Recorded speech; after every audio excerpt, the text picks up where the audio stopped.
माता सविता सहुरा देवा अदिति पंचजना आदित्य जातवदित्य जरित्वम्मा देवो शांति पृथ्वी शांतिराम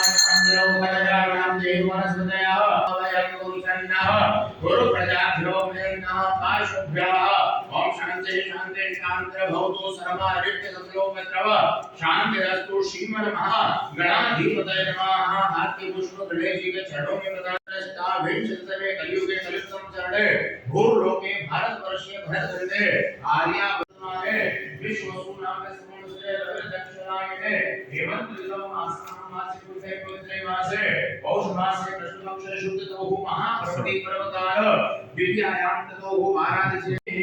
गंगा जी का स्मरण करें पुष्कर का स्मरण करिएगा पुष्प से जल छिड़िएगा भैया सात सब दिशाओं में आप जब पाते रमा पुनात वाक्पाते रमा पुनात देववा सविता पुनात चित्रेण पवित्रेण सूर्य दशमी वेहि घरजानिष्ठात देवता धर्मः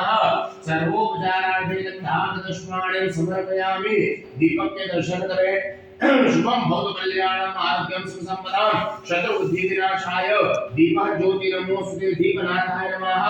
गंध पुष्पम समर्पयामि जब तक पूजन हो आप स्थिर रहे हाथ धोइएगा हस्तौ प्रक्षाल्य सूर्यनारायण भगवान का प्रणाम करें पूर्वेंद्राय नमः अग्नेयामग्रे नमः दक्षिणस्यमाय नमः निर्देनताय नमः पश्चिमवर्णाय नमः वायवे वायवे नमः उत्तरस्कुबेर